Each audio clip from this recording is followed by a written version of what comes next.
tahun 2011, 2012 itu sepi dari aktivitas positif anak-anak mudanya. Kemudian yang ketiga, yang saya amati, tidak ada wadah atau ruang bermain untuk anak-anak. Itu memang sudah saya rasakan sejak saya SMP, mungkin sudah hilang tuh wadah atau ruang-ruang bermain untuk anak-anak. Bayangin itu tahun berapa ya? Saya tahun 2000-an itu udah sepi gitu.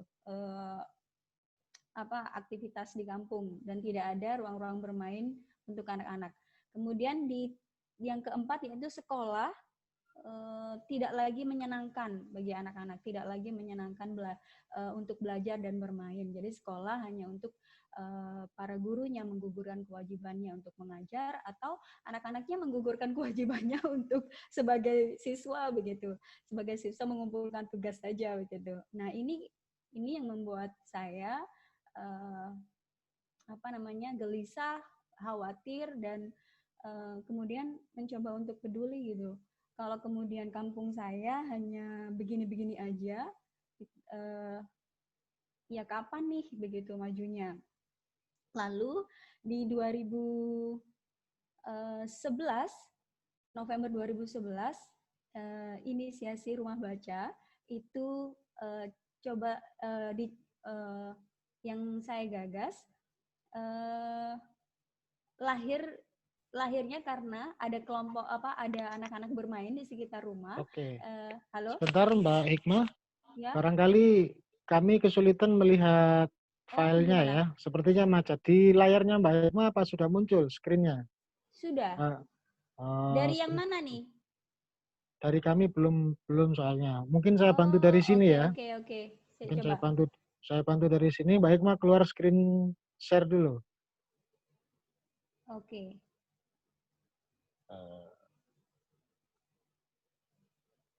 Keluarnya pakai ini ya, gimana? Apa ya? Oke. Nah, saya kira lewat Sudah? Sudah, Pak.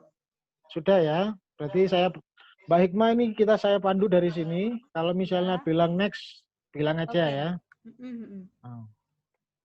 Monggo dilanjut. Dilanjut dari awal atau gimana? Monggo lanjut sudah. Lanjut. Berarti next ya. Ya. Oke, next. Tadi udah sempat baca nggak teman-teman? Ya, ini kan baik mah bisa lihat ya. Ya, aku udah lihat. Terus kemudian teman-teman, tadi apa yang saya jelaskan? Ya, boleh langsung lah. Langsung dari sini lah. Diulangi lagi berarti ya? Monggo. Oke, baik. Saya ulangi lagi, memulai gagasan rumah baca di Banyuwangi itu ada 4 latar belakangnya. Yang pertama, orang tua yang tidak siap dengan gempuran teknologi hingga tidak menyadari pola asuh yang berubah. Yang kedua, kampung saya waktu itu sepi dari aktivitas positif. Tahun berapa? Tahun 2011 itu aja udah sepi ya. Itu jadi kegelisahan saya. Kemudian yang ketiga, latar belakangnya adalah tidak ada wadah atau ruang bermain untuk anak-anak lagi, begitu. Sehingga memang kampungnya jadi sepi dan dari aktivitas positif. Baik pulang sekolah sampai malam begitu. Aktivitasnya hanya mengaji saja, tidak ada proses belajar mengajar lagi setelah mereka sekolah atau setelah mereka mengaji begitu. Kemudian yang keempat, sekolah tidak lagi menyenangkan untuk belajar dan bermain. Sekolah hanya jadi tempat guru-guru menggugurkan kewajibannya sebagai guru. Kemudian begitu juga anak-anak, begitu sekolah hanya jadi tempat mengumpulkan tugas begitu. Takut karena nggak dapat nilai, berarti sekolah sudah tidak nyaman begitu. Mbak, next. Lalu dari kegelisahan tadi, latar belakang tadi, akhirnya saya mencoba untuk menggagas rumah baca ya. Waktu itu November 2011. lahir kelompok belajar yang beranggotakan 10 orang yang waktu itu saya sebut sahabat kecil. Nah, orang anak-anak itu adalah anak-anak di sekitar saya, anak-anak tetangga saya, kemudian anak-anak saudara-saudara saya, kemudian sepupu atau keponakan begitu. Lalu saya coba untuk rangkul, kemudian menjadi dalam wadah sahabat kecil begitu. Rumah baca sahabat kecil akhirnya lahir dalam kondisi apa adanya ya, seadanya begitu. Pendekatan awal saya waktu itu adalah masuk ke dunia anak dulu, begitu. Cari tahu potensi dan bakat yang dimiliki anak. Kemudian berkegiatan yang mereka sukai seperti bolang.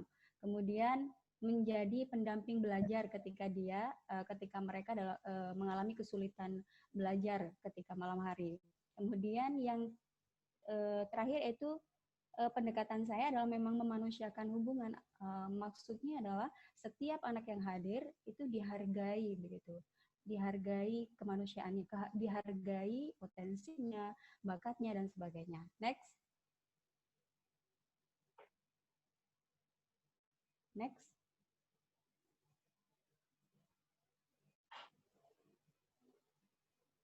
Nah, perjalanan berikutnya dari 10 orang anak itu menjadi 20 anak hingga 40 sampai 60 anak hampir setiap hari belajar di rumah baca.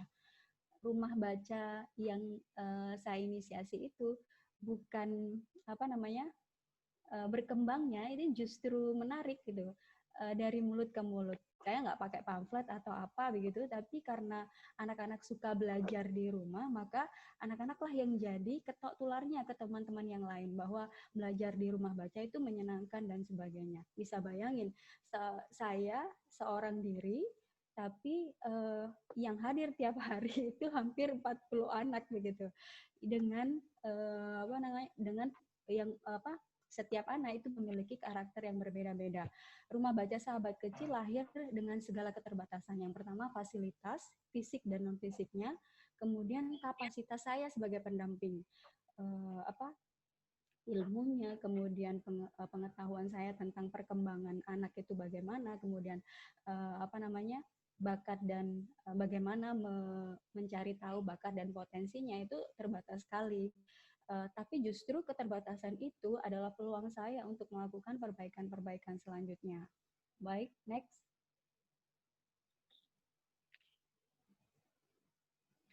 Saya ingin berbagi kenapa rumah baca diminati anak-anak.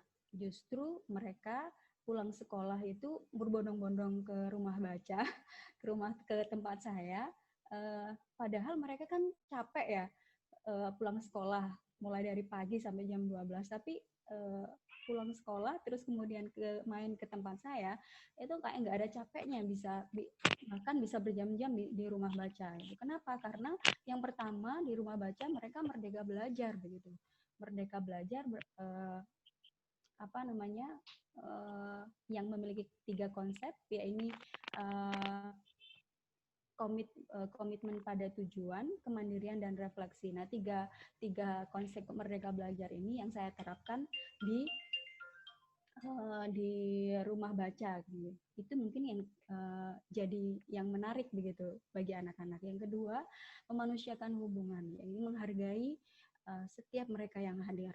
Begitu. Nah, ini yang menjadikan rumah baca berbeda dengan sekolah yang waktu itu ya, mungkin sekarang juga ya masih seperti robot begitu, sekolah robot ya. Ini cuman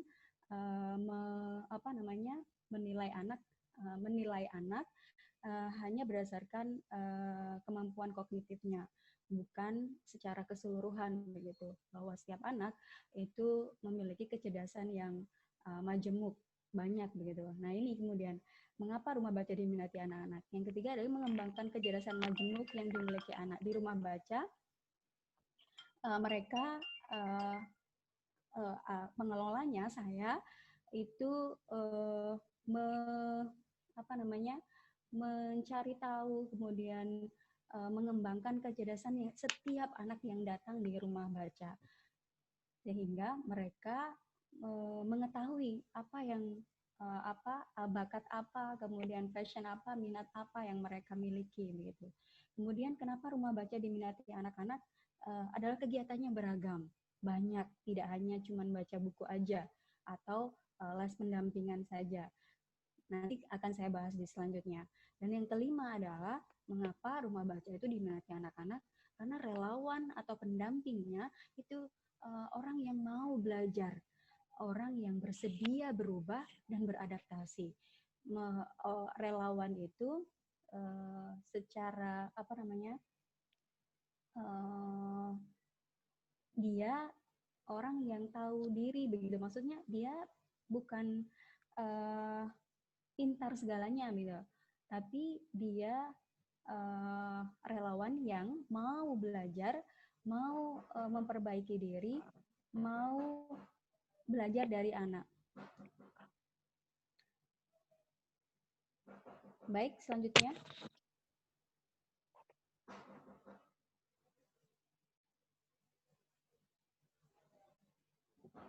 Oke, selanjutnya. Selanjutnya, ini tadi yang saya bahas, sebelumnya. Belum.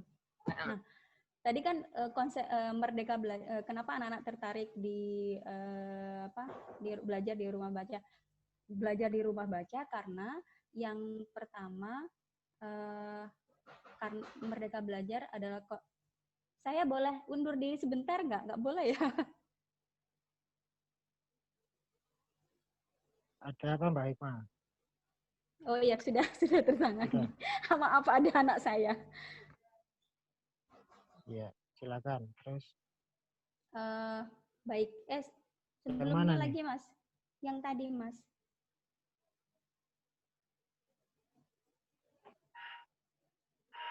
Oh, kejauhan ya? Iya, kejauhan. Ya, Mbak Hikmah ini sebelum ke ini saya perlu ikatkan mungkin tinggal 10 menit Mbak Hikmah presentasinya. Baik. Mungkin bisa dipercepat ya. Oke, sudah. Ragam kegiatannya yang pertama, kenapa anak-anak tertarik ke rumah baca, yaitu yang pertama adalah tadi yang nomor berapa ya, kalau nggak salah nomor 3, karena banyak kegiatannya beragam begitu. Yang pertama ini ada kelas tari. Jadi teman-teman yang punya rumah baca tapi stuck, nggak bisa nggak bisa berkembang ya karena tidak memiliki kegiatan yang beragam, sehingga anak-anak tidak tertarik untuk ke rumah baca. Saya di rumah baca ada kelas tari yang pertama, ragam kegiatan yang pertama. Yang kedua, selanjutnya ada kelas apa itu?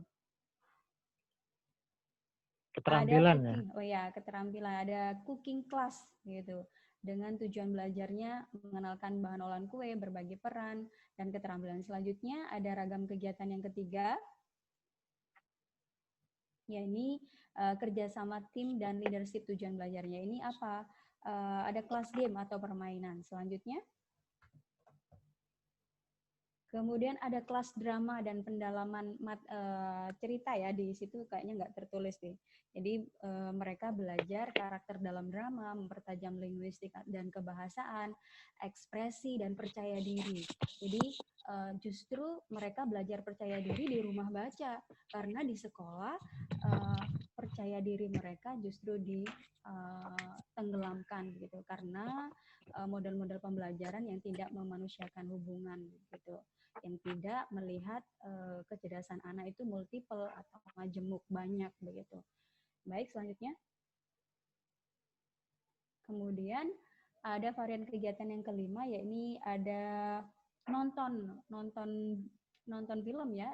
Kami menamakan varian kegiatannya ini bioskop keluarga. Jadi anak-anak belajar karakter tokoh melalui film, kemudian belajar mendapatkan pesan-pesan inspiratif dari film juga, kemudian bagaimana mengapresiasi karya orang lain juga melalui film. Jadi mereka ke rumah baca, kemudian nonton bareng bersama teman-teman yang lain dan bahkan bersama orang tuanya belajar bagaimana pesan inspiratif itu didapatkan dari film. Selanjutnya, lalu varian kegiatan yang keenam yakni ada panggung literasi. Jadi rumah baca, di rumah baca kami ada kegiatan yang yang bertujuan untuk unjuk karya atau memberi kesempatan anak-anak untuk melatih mentalnya, percaya dirinya. Setelah ada kelas drama, ada kelas tari, kemudian ada kelas musik dan sebagainya. Kemudian ada jadwal setiap sebulan sekali mereka untuk unjuk karya atau showcase namanya gitu. Selanjutnya, lalu varian kegiatan yang ketujuh yakni kelas berkebun dan wirausaha. Ya, mereka mengenal jenis sayur, kemudian menanam, kemudian mengelola usaha hidroponik yang ada di rumah baca. Selanjutnya, oke. 7 varian itu yang bikin anak-anak betah di rumah baca. Selalu senang begitu belajar di rumah baca. Ini sesuai dengan apa yang Ki Hajar Dewantara misikan ya, cita-citakan ya, bahwa seharusnya sekolah itu menyenangkan begitu, tidak menakutkan. Kalau sekolah sudah menakutkan berarti sudah tidak memerdekakan anak-anak begitu, tidak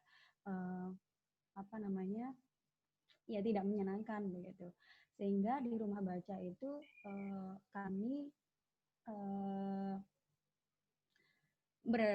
berpikir bahwa anak tidak hanya membeli otak, tetapi juga hati dan jiwa. Nah, hati dan jiwa seorang anak, fitrahnya apa? Fitrahnya bermain. Dalam konsep bermain itulah anak-anak belajar begitu di rumah baca. Selanjutnya. Baik, tinggal berapa waktunya? Boleh 3 menit. Oke, 3 menit sampai 5 menit. 3 menit sampai 5 menit. 5 menit ya. Baik, ini mungkin quote ya. Quote terakhir. Enggak ada 2 nih. Jadi di rumah baca itu jadi manusia itu kan fitrahnya berbuat salah ya. Jadi kalau kemudian anak-anak itu dimarahin ketika berbuat salah, maka justru itu tidak mendukung dia berkembang begitu. Makanya di rumah baca justru masalah itu diciptakan, kemudian diinvestigasi atau diselidiki, kemudian diekspektasi. Memang diharapkan anak-anak itu berbuat salah, berbuat kesalahan. Maksudnya adalah karena dari kesalahan itu mereka belajar bagaimana memperbaikinya begitu.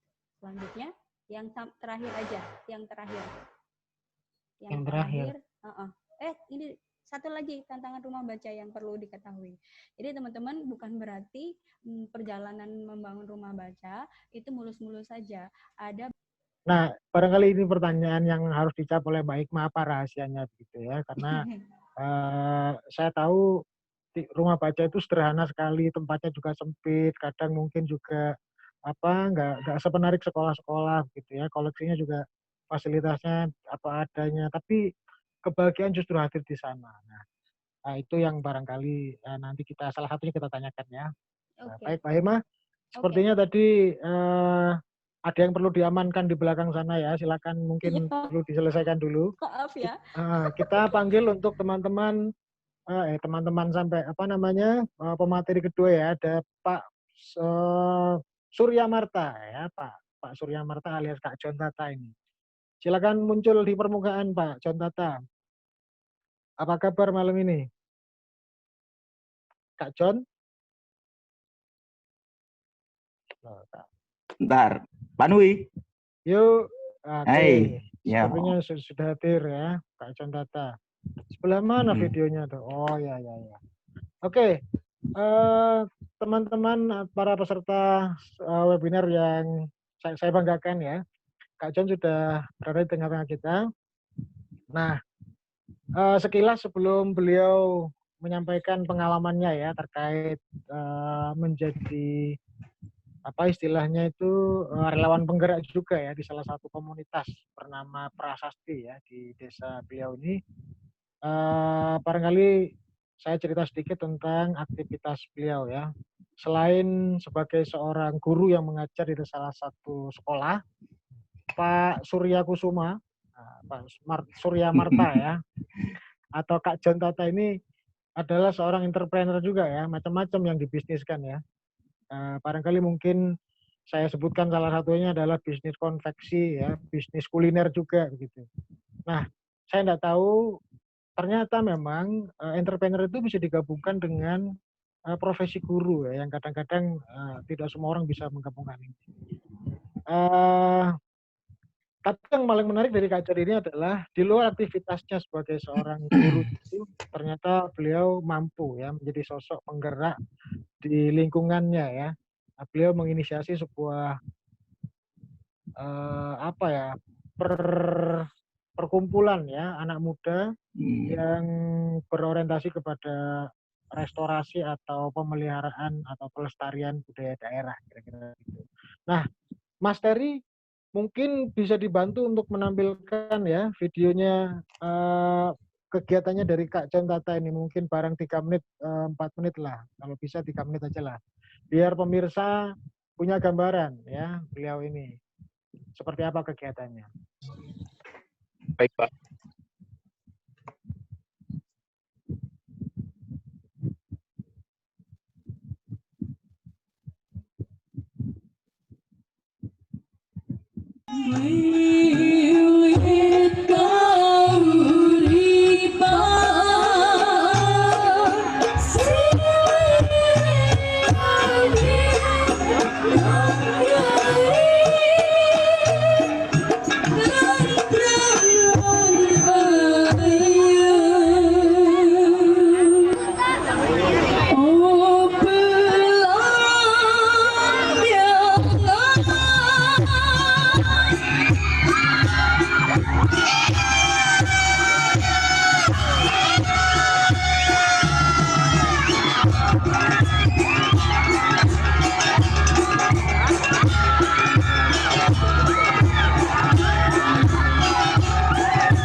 Ya, baik itu tadi cuplikan dari salah satu event karya pemuda prasasti begitu menyebutnya Kak John Tata ya. Iya, Nah, betul. nah teman-teman barangkali yang video yang kali ini agak berbeda format dengan video yang menceritakan aktivitas Mbak Hikmah tadi, tapi barangkali bisa saya bantu menarasikan ya. Memang kalau yang pertama tadi adalah video dokumentasi ya atau dokumenter video menceritakan proses perjalanan Mbak Hikmah begitu. Untuk yang kali ini adalah potongan dari aktivitas puncak barangkali ya, atau karya monumental dari kumpulan pemuda bernama Prasasti ini. Tentu di balik pertunjukan yang istimewa itu tidak sebentar mempersiapkannya, tidak sedikit yang terlibat dan sebagainya, dan itu butuh sebuah keterampilan mengkoordinasi yang rumit begitu ya. Nah, nanti Kak John kira-kira akan bicara soal itu. Kak John, sebelum ke sesi presentasi, barangkali ada yang mau saya bantu share atau di-share sendiri, monggo dipersilakan teman-teman ini. Saya tadi ngirim sesuatu ke Mas Nuhi lewat WA. Mungkin itu bisa di Oke, apa sudah diterima, Mas? Ya. Oke, saya bantu share ya. Oke, ya, makasih. Ya.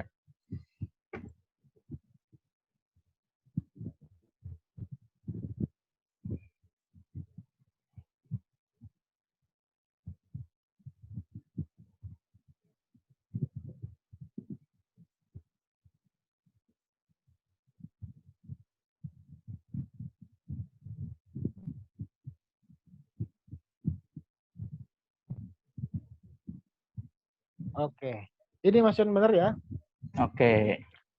Benar. Baik, Kak John dan teman-teman semuanya, kita simak bersama-sama. Yang jelas sesuai dengan tema kali ini, Kak John selain guru juga aktivis social worker ya, kira-kira begitu. Barangkali mungkin kita kombinasikan saja nanti informasinya, apa sih sisi lain dari seorang guru ini, tantangan-tantangannya mengajar ya, baik sebelum maupun dalam masa pandemi ini, kemudian bagaimana itu dipertemukan secara indah ya dengan aktivitas pembelajaran di luar sekolah. Silakan Mas John, kira-kira apa ini? Baik, terima kasih. Assalamualaikum warahmatullahi wabarakatuh. Waalaikumsalam. Terima kasih untuk Mas Nuhi yang memfasilitasi acara ini terselenggara, kepada teman-teman yang hadir juga. Dari UNED semua ini, Mas ya?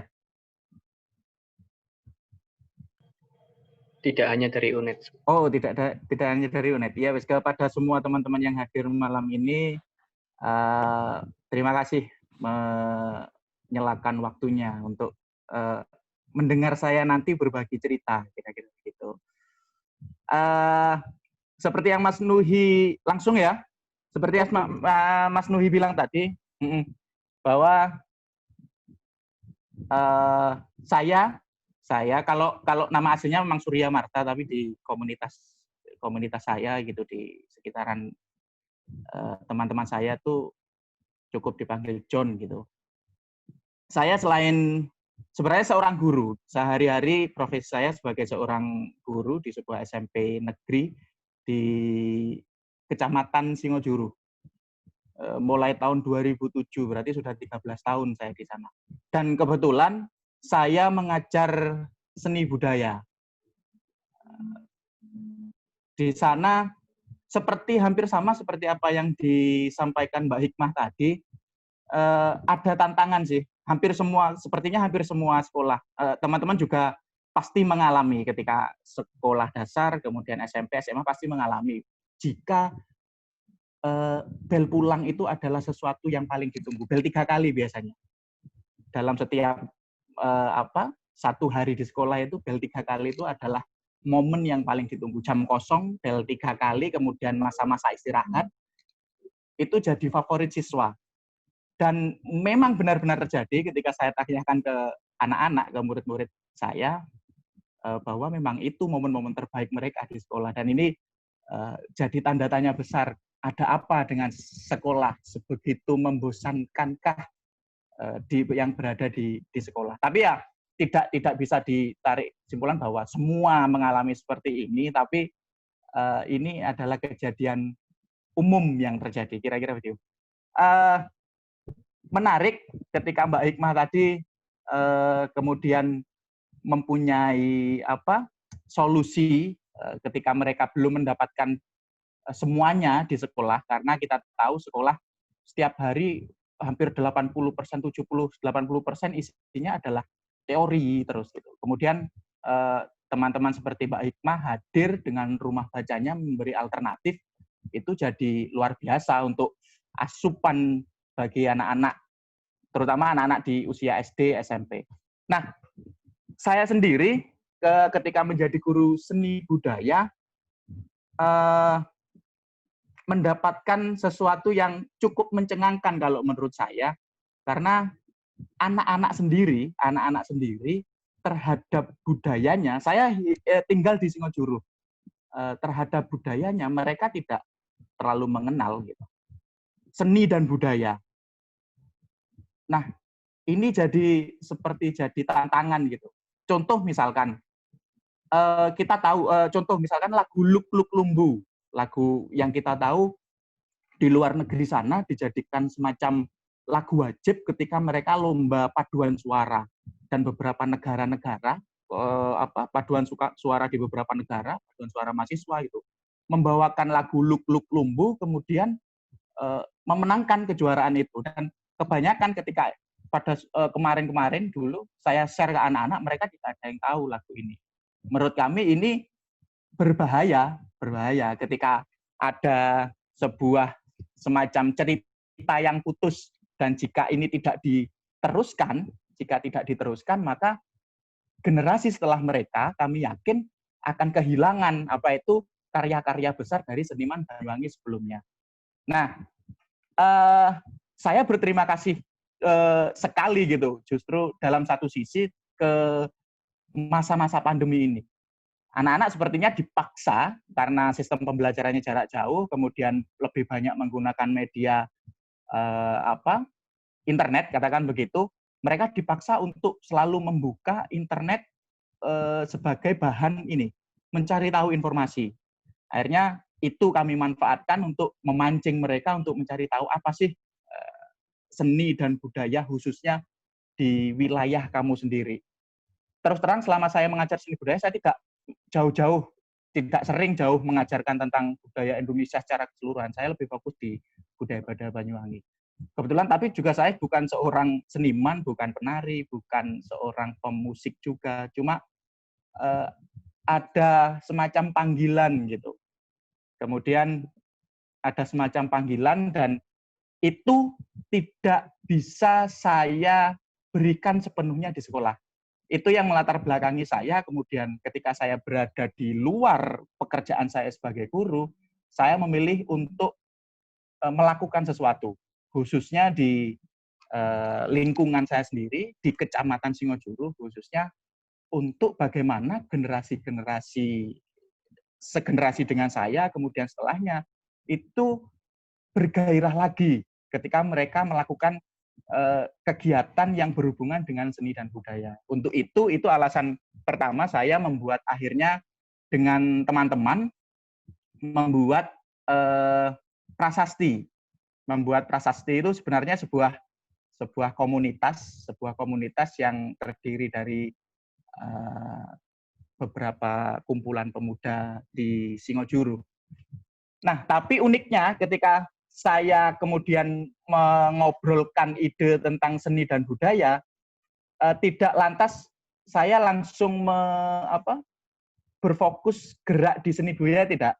Kebetulan di dalam kumpul-kumpul itu seperti yang teman-teman lihat di sana, ada warung Singojuru.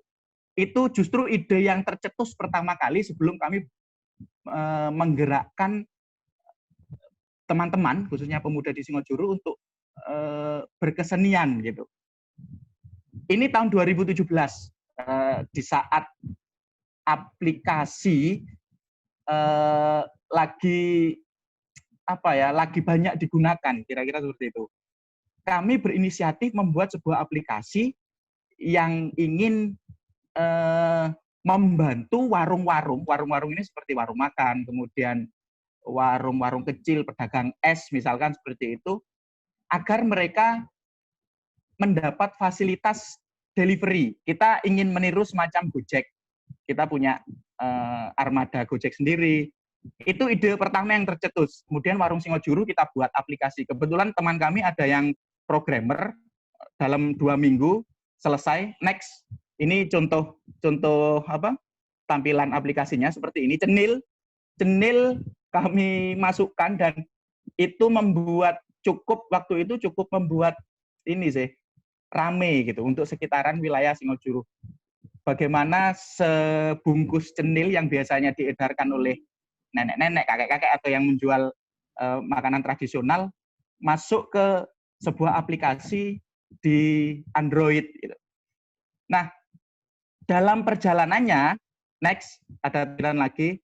Dalam perjalanannya kami menggarap ini, ternyata aplikasi ini, ide awal aplikasi ini itu belum diterima. Kita tahu bahwa untuk menggarap atau mengerjakan model-model startup seperti ini kita butuh biaya besar. Waktu itu kita menggandeng desa, kemudian menggandeng kecamatan, tapi ada beberapa respon dari desa, tapi kebanyakan dari desa yang kami ajak untuk berpartisipasi di sini masih belum total gitu, masih belum ngeh apa sih manfaat, maksudnya apa sih efek gitu, efek-efek dari apa yang kita lakukan itu. Jadi di tahun 2017 ini berjalan selama 1 tahun, kemudian sepertinya kami berhenti karena kami butuh support semacam ini sih, support semacam biaya operasional kira-kira seperti itu. Ini kami tawarkan ke pemerintah tapi belum disambut baik, akhirnya kami memutuskan untuk berhenti. Karena bagaimanapun seperti yang teman-teman tahu, startup itu butuh semacam ini untuk promo, kemudian untuk operasional websitenya itu butuh biaya yang cukup besar gitu. Dan kami belum punya untuk meneruskan aplikasi ini selama yang kami inginkan. Gitu. Kalau teman-teman lihat sekarang drakor ada ya, yang seri terbaru itu Mbak Iqmah, saya akhirnya tertarik drakor karena lihat startup, ada judul startup Mbak Iqmah. Saya timnya 6 dosan, jadi memilih 6 dosan dengan itu si nyonya itu untuk bersatu sih. Di startup itu dijelaskan bahwa di dalam ini ada gerakan bakar uang dan itu memang harus dilakukan sebenarnya dan kita belum mampu. Akhirnya kita berhenti, kita kembali ke ide awal pengumpulan prasasti untuk fokus ke seni budaya. Next. Gerak di seni budaya. Nah, awalnya kami berkumpul di prasasti itu hanya sekitar 11 sampai 12 orang. Kemudian kami tahu kekuatan ini tidak cukup untuk membereskan atau mengcover satu wilayah kecamatan. Kemudian kami berinisiatif untuk mengajak teman-teman dari desa lain untuk bergabung. Seperti yang digambar ini adalah pertama kali kami kumpul ketika kami di anggota prasasti awal yang 10 orang itu secara langsung mengundang teman-teman dari semua desa di Kecamatan Singojuru. Kami kumpulkan di RTH, kami ngobrol, kemudian kami share konsep tentang bagaimana kalau kita ramaikan Singojuru. Karena mungkin teman-teman asing dengan Kecamatan Singojuru. Memang iya, karena di kecamatan kami sepi sekali. Di jam 8, jam 7, jam 8 itu kendaraan sudah jarang lewat. Bank saja tidak ada. Di Kecamatan Singojuru tidak ada bank. BRI, ada BRI tapi tutup akhirnya karena memang perputarannya tidak bagus. Kemudian pasar kami tidak punya. Jadi Singojuru sepi. Kemudian ketika kami punya gagasan, di-share kepada pemuda seperti itu, semuanya menyambut dengan baik, semangat gitu. Karena memang Singojuru memang terkenal dengan pusat lahirnya seniman-seniman besar Banyuwangi. Mak Poniti kemarin almarhumah juga dari Singojuru, Pak Sauni yang menciptakan itu tari hadrah itu ada satu tari gitu ciptakan Pak Sauni, dia adalah seniman besar Banyuwangi yang lahir di Singojuru. Kita share, kumpul selanjutnya. Lanjut. Nah, pertemuan-pertemuan ini pertemuan seperti ini semakin sering kita lakukan. Jadi di setiap desa seperti ini kami bisa kumpulkan sekitar 10 sampai 20 dan mereka ternyata punya visi yang sama untuk membangun tempat tinggal gitu. Oke, kita gerak di kebudayaan, seni dan budaya gitu. Nah, next, ini satu desa bisa terkumpul segitu banyak orang. Kemudian lanjutnya, ini ketika kami berkumpul satu kecamatan. Nah, akhirnya di dalam perjalanan kami bersepakat untuk membuat sebuah pagelaran besar yang nanti inginnya kami ini menarik kembali kenangan masyarakat Singojuru yang sudah lama sekali tidak disuguhkan sebuah pagelaran seni yang meriah, ingin menggugah kembali memori mereka, menarik kembali minat mereka, agar mereka kembali teringat bahwa memang Singojuru itu adalah pusat dari seniman dan hasil-hasil seni yang luar biasa. Kami ingin seperti itu, nggak hanya ke anak muda, tapi ke orang-orang tua. Kami ingin menggali mereka untuk bernostalgia kembali, bersemangat kembali untuk menggerakkan Singojuru khususnya di bidang seni. Di tengah perjalanan, karena gambar yang ini ya, munculnya yang ini, nah di tengah perjalanan kami juga menjadi I.O. semacam ini. Ini ada beberapa orang-orang dari, kalau nggak salah, gereja mana gitu, ingin berteologi, ingin gesah budaya, karena memang kami tawarkan bahwa Singojuru punya banyak pencerita budaya, banyak pelaku budaya yang luar biasa, akhirnya mereka memilih Singojuru. Kami Prasasti juga akhirnya menjadi I.O. secara tidak sengaja. Next. Seperti ini. Setelah ini ada beberapa kunjungan. Nah, ini 2 tahun yang lalu, Mas Nuhi ya, ada kunjungan dari teman-teman FISIP. Terima kasih sudah pernah belajar bersama FISIP UNED tahun 2018 kalau tidak salah, dan dilanjut ke 2019 2 kali dengan jumlah massa yang sangat besar waktu itu. Nah, kita sering melakukan seperti ini. Awalnya dari teman-teman FISIP, akhirnya banyak institusi lain yang ingin berkunjung, walaupun jumlahnya tidak sebanyak dari pasukannya Mas Nuhi ini. Kita kewalahan itu, makannya banyak semua itu anak-anak. Iya, kita kewalahan didatangkan, kemudian di drop satu gerbong kereta, didatangkan satu tempat. Tapi ya berkat inilah akhirnya banyak institusi yang akhirnya, terutama universitas yang melakukan penelitian. Kemarin terakhir mahasiswa dari Jepang juga melakukan penelitian di Singojuru akhirnya. Dan awalnya dari sini, awalnya dari pergerakannya Mas Nuhi. Saya memanggilnya Mas walaupun sudah agak sepuh beliaunya karena masih kelihatan muda. Lanjut. Setelahnya, nah ini sama sih, sama. Ini tahun kedua kalau tidak salah. Nah, dalam perjalanan mencari ide, ya next, ini Mas Nuhi masih yang berbaju hijau itu. Nah, dalam perjalanan ingin membentuk sebuah sebuah pagelaran cukup panjang. Kemudian kami mencoba merawat berkumpulnya teman-teman itu dengan kegiatan seperti ini, berkemah. Kemudian kita sering ngobrol bareng, ngopi bareng. Sering kita berkemah seperti ini di Ijen atau di beberapa tempat-tempat yang sejuk. Next, lanjut. Itu adalah teman-teman prasasti di awal. Seperti ini, lanjut.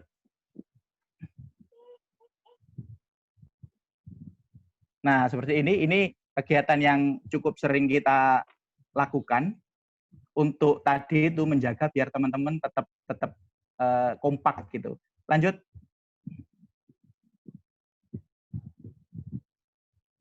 Nah, ini merespon bahwa ada sesuatu yang kurang ngena gitu di sekolah. Ketika guru yang dengan siswa seperti ada semacam sekat pemisah karena mungkin kesenjangan usia, kemudian terlalu formalnya sekolah, akhirnya tidak muncul suasana yang gayeng. Akhirnya kami ciptakan kalau di layar itu kelas sore prasasti. Kelas sore prasasti kami hadirkan teman-teman yang sudah punya usaha, yang berprofesi sebagai wartawan. Kami datangkan untuk memberikan materi yang memang tujuan kami ini bukan kelas-kelas yang formal. Kami lebih banyak diskusi yang tadi itu akrab. Lanjut. Nah, seperti ini tadi, lanjut. Ini kelas sore prasasti, kami sebutnya seperti itu, kelas sore prasasti, lanjut.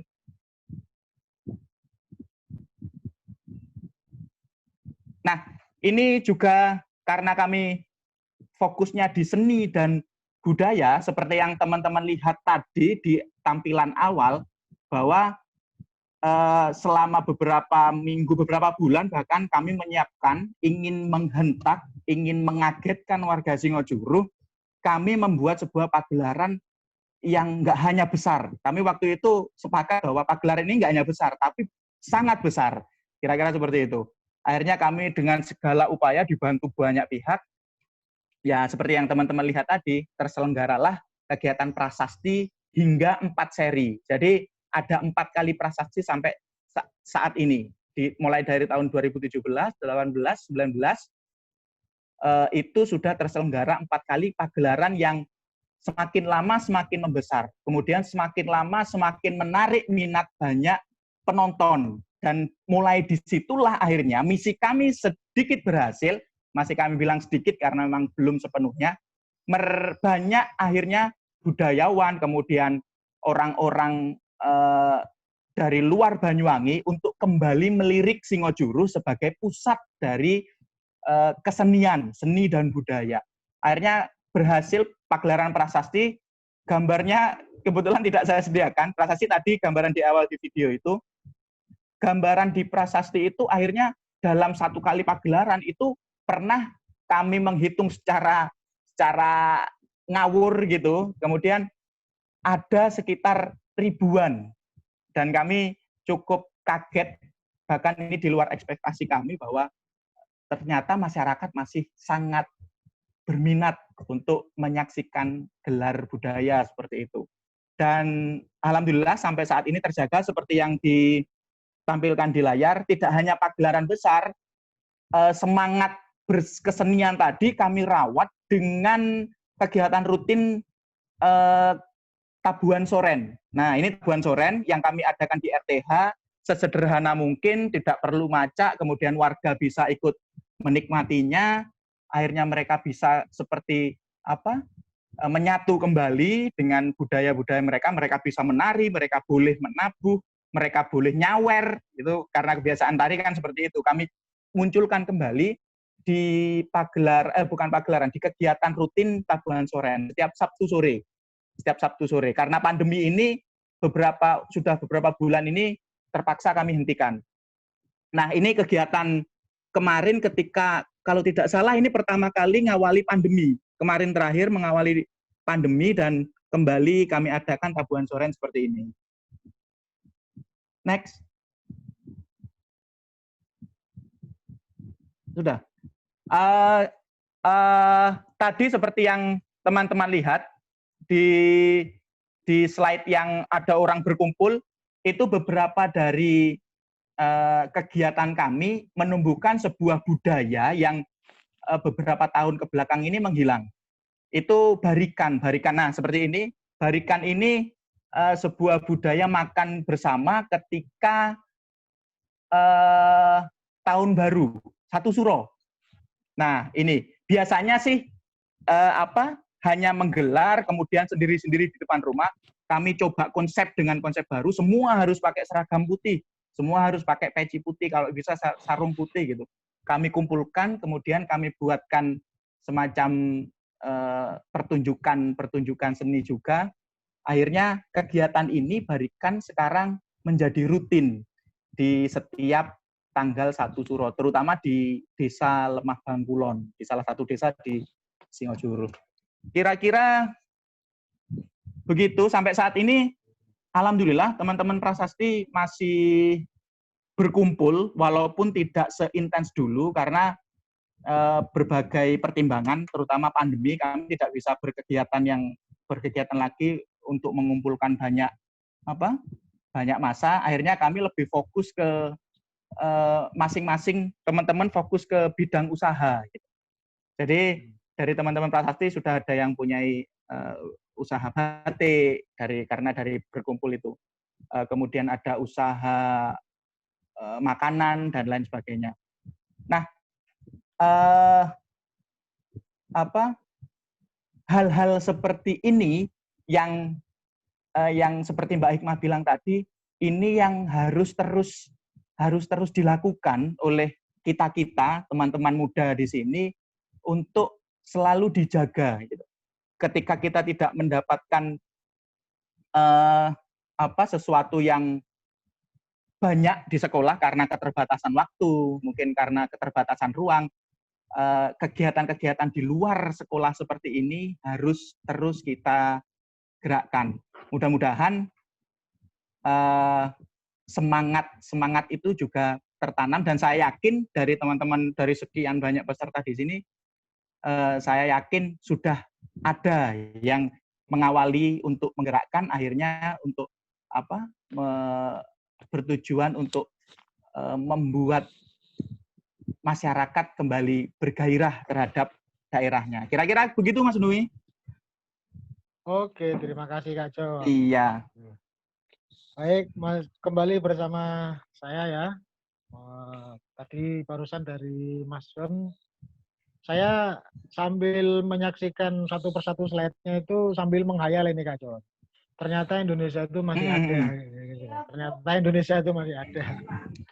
Setelah kita kurang lebih 6 bulan di tengah pandemi itu seolah-olah kita hidup di tempat lain. Baik. Ya. Iya, betul. Mas John dan Mbak Hikmah serta para peserta yang masih aktif bersama saya di sini di webinar Merdeka Belajar ya. Nah, perlu saya informasikan sebelum masuk ke sesi tanya jawab. Webinar ini sebetulnya berangkai-rangkai ya. Insya Allah kita rencanakan sampai 10 seri. Ini baru pembukaan yang pertama. Barangkali silakan dipantau saja akun dari Prodi Sosiologi ya. Kira-kira judul per sesinya apa saja dan sebagainya. Insya Allah kita umumkan secara terbuka. Baik. Untuk sesi pertanyaan, itu sudah ada panduan dari teman-teman panitia, kayaknya harus menulis dulu, lalu dipersilahkan ya, kira-kira begitu. Iya, ada siapa di sini? Bertanya kepada siapa? Ada teman bernama Muhammad Yaspi ya, untuk Mbak Hikmah ini, dari Gerakan 1000 Rumah Baca. Barangkali Mas Yaspi bisa baca sendiri atau ngomong langsung, saya persilakan. Kecuali minta diwakilkan, ya saya wakili ya. Saya kasih kesempatan untuk Mas Yaspi bertanya langsung ya, biar interaktif lah. Mas Yaspi boleh? Boleh menampakkan ininya, wajahnya? Iya, Pak. Oke, yang mana ya? Oke. Saya, Pak. Mas Yaspi. Kalau boleh tahu di daerah mana panjenengan ini? Sekarang di Purbalingga, Pak, Jawa Tengah. Oh, di Jawa Tengah ya. Oke, Iya. langsung disampaikan saja ke Mbak Hikmah ya. Monggo, silakan. Iya, Pak. Jadi gini, Bu. Selama ini kan saya ngelihat gerakan-gerakan sosial tuh berfokus pada pedesaan gitu kan, kayak gerakan apa gitulah. Pokoknya gerakan-gerakan tuh lebih banyak membantu masyarakat desa-desa gitu kan. Dan orang KKN juga kan biasanya di desa-desa gitu. Nah, menurut Bu Nurul Hikmah nih, masyarakat kota tuh sebenarnya butuh juga nggak gerakan-gerakan seperti tadi kayak rumah baca atau apa gitu? Atau memang masyarakat kota nih udah bisa mengatasi masalah masyarakat tersebut yang ada di desa gitu? Udah itu aja, terima kasih. Ya, baik Mbak Hikmah, itu ada pertanyaan tadi dari Mas Yaspi ya. Nah, saya tidak tahu masing-masing kota punya kondisi atau situasi yang sama atau tidak. Tapi saya kira Mbak Hikmah lebih tahu ya, karena dulu pernah kuliah di kota juga ya. Nah, gitu. Silakan Mbak Hikmah mungkin bisa merespon pertanyaannya Mas Yaspi itu. Baik. Sudah masuk suara saya? Sudah. Terima kasih dulu buat Mas Yaspi ya. Mas Yaspi yang bertanya, apakah gerakan-gerakan seperti yang ada di desa ini perlu diadakan di kota? Tentu perlu sekali dan tergantung pada kebutuhan yang ada di setiap kota atau desanya. Setiap kota pasti memiliki permasalahan, kemudian tantangannya sendiri. Jadi gerakan-gerakan seperti ini naluri sebenarnya ya, atas ke apa namanya, permasalahan sekitar. Tentu yang punya masalah kan nggak cuma ada yang di desa ya, di kota juga penuh masalah. Tinggal banyak nggak orang yang sadar untuk mengambil peran, mengambil inisiatif untuk berbuat sesuatu di kotanya begitu. Kalau gerakan rumah baca di kota juga penting harus ada. Di beberapa kota di Jember, sebenarnya kota ini maksudnya gimana ya maksudnya, di tengah kota atau bagaimana? Ya barangkali Halo? Mbak Hikmah, bisa tidak acara-acara yang saat ini sedang diinisiasi berlangsung itu juga diimplementasi di masyarakat kota begitu. Kalau bisa caranya gimana? Seperti yang mungkin diketahui banyak orang, memang fokusnya ke anak-anak di pedesaan. Tapi saya lihat juga ada beberapa acara yang relevan juga ketika konteksnya masyarakat kota. Betul, Mungkin betul. begitu. Iya, sepakat dengan Mas Nuhi ya. Mungkin Mas Yaspi bisa mengkorelasikan apa namanya, statementnya Mas Nuhi tadi dengan pertanyaan jenengan, bahwa memang kebutuhan masyarakat kota, apakah gerakan-gerakan kami dibutuhkan di masyarakat kota itu tergantung kondisi kotanya ya Mas Nuhi ya. Hmm. Kondisi Ya, dan masyarakat, kondisi kota dan masyarakatnya maksudnya.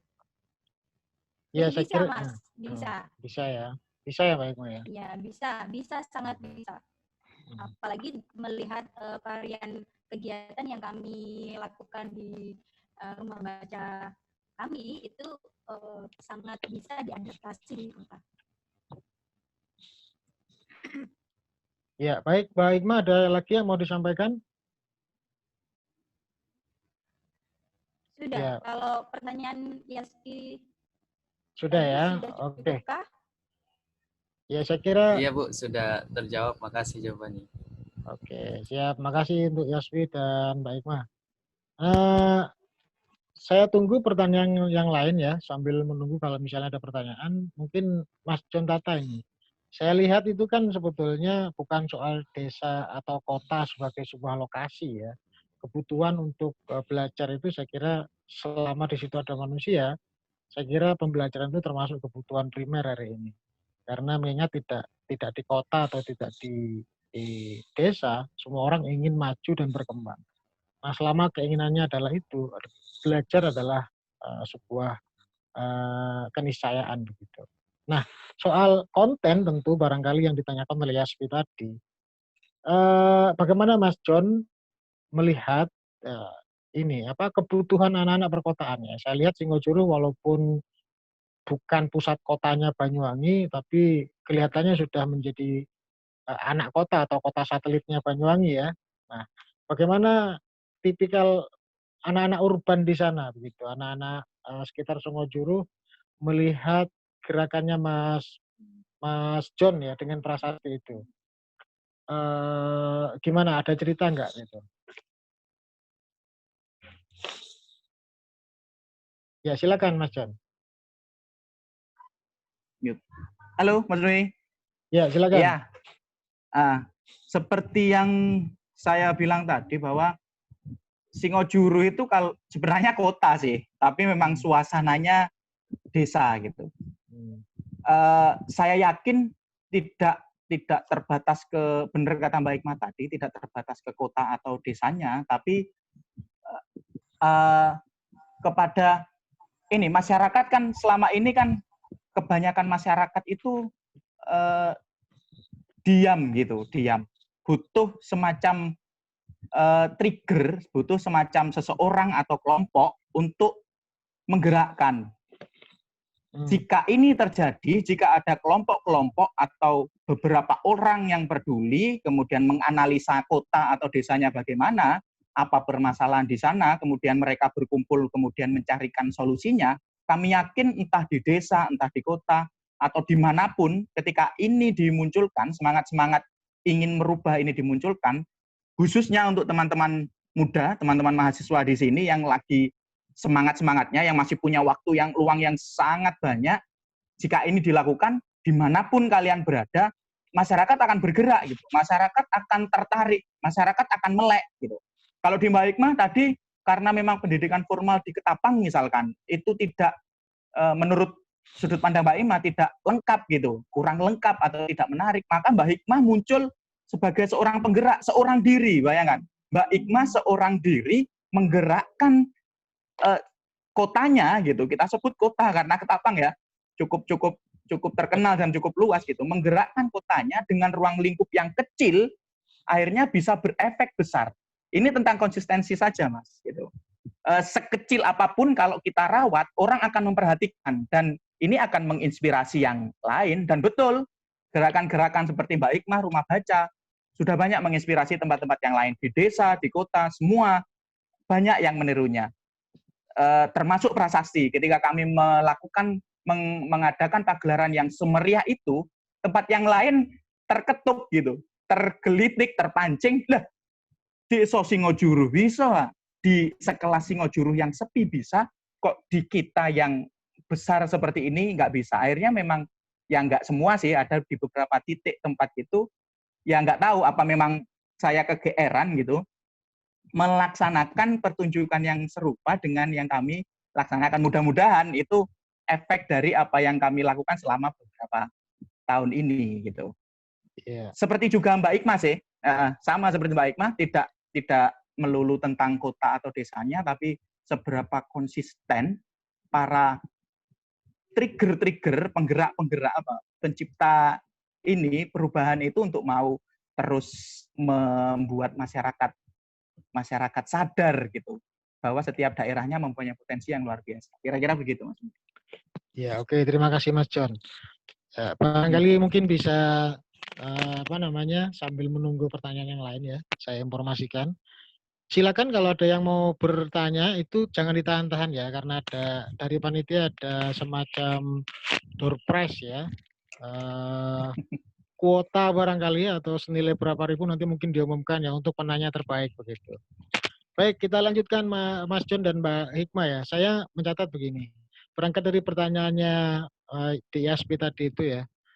Kalau saya lihat dari fitur utama yang dikerjakan oleh teman-teman prasasti ini kan pertunjukan. Nah, pertunjukan itu kan sebetulnya budaya perkotaan gitu ya. Artinya performance ya, apapun itu isinya adalah tidak mungkin dilakukan oleh orang yang mungkin tingkat peradabannya rendah begitu ya, atau masih belum kompleks. Nah, di Mas John tadi juga ada kegiatan tentang bagaimana menginisiasi sebuah startup ya, menghimpun beberapa produk lokal dalam marketplace digital. Nah, itu kan juga sebetulnya tipikal kegiatan-kegiatan masyarakat urban. Kalau di lembaganya Mbak Hikmah juga bahkan di situ ada konten kreator ya, jadi kayak semacam membuat video-video pendek ya untuk ikut dilombakan. Bahkan saya lihat tadi ada wahana hidroponik ya, yang itu tipikal sekali di sama masyarakat urban. Nah, artinya kalau mau menggerakkan itu bukan soal kota atau bukan soal desa ya, tapi soal apakah kita sensitif terhadap kebutuhan masyarakat ya. Selama memang titik masalahnya bisa dipetakan, lalu diproyeksi bagaimana cara atau jalan keluarnya, maka ditambah dengan kepedulian, semua akan membuka jalan pada akhirnya. Ya, kira-kira begitu Mas John ya. Mbak Hikmah mungkin ada yang mau disampaikan? Kalau enggak saya mau nanya lagi ini pakai moderator nih. Saya jelas ya. Iya, begini Mas, kalau kita mengingat-ingat kembali bagaimana konsep Merdeka Belajar itu kan sebetulnya di kalangan komunitas itu sudah lama ya. Bahkan kalau teman-teman yang gabung dari awal tadi sudah mendengar apa ya, official anthem ya, lagu kebangsaannya gerakan Merdeka Belajar itu sebenarnya juga berangkat dari teman-teman relawan yang ada di bawah. Gitu. Nah, maksud saya begini, kalau saya lihat dari 2 presentasi tadi, hampir semuanya memperlihatkan sebuah suasana baru tentang arti belajar. Tidak saya lihat tumpukan mesin, saya tidak lihat tumpukan buku, saya juga tidak melihat ada alat-alat itu dicoba seperti laboratorium begitu ya. Semuanya sangat dinamis dan itu terjadi di sekitar kita begitu.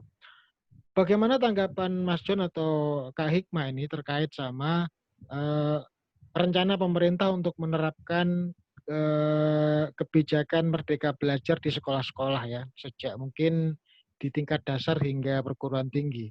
Bagaimana dalam sudut pandang pengalaman Mbak Hikmah dan Mas John sebagai guru begitu, melihat ini sebagai sebuah peluang atau apa itu kira-kira begitu? Monggo. Dari siapa dulu terserah. Baik, Mah, monggo. Ya, monggo Mbak Yang Hikmah. lebih tua dulu, yang lebih tua. Iya. Kak Hikmah mungkin mikrofonnya dideketin ya. Ya. Ya, silakan.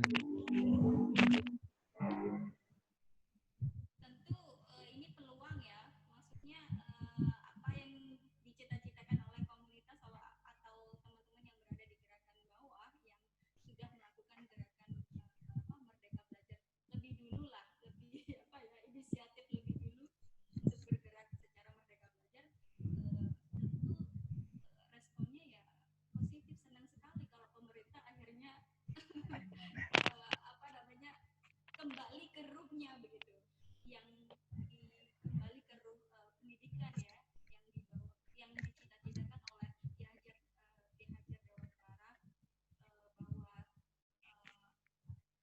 anak-anak itu belajarnya ya harus merdeka, belajar itu nggak cuma di kelas, tapi di mana bisa di jalan dan bisa di mana aja begitu, nggak cuman berada di. Baik, Baik, Ma. Iya. Tolong diperbaiki mic-nya dulu, Mbak. Maaf, sebagian peserta nggak bisa mendengar. Mungkin didekatkan atau bagaimana? Atau volume diperiksa dulu. Iya, maaf. Halo? Dengar? Iya. Tadi lebih jelas sebetulnya. Sekarang? Terus, iya. Sekarang gimana? Sayup-sayup sekali. Jadi berkurang signifikan ya. Sudah? Belum. Soalnya saya ganti PC nih dari tadi, dari laptop yang Oke. gangguan. Oke, mungkin itu masalahnya ya. Oke, silakan diselesaikan dulu deh. Oke. Cop-copannya Mbak Hikmah.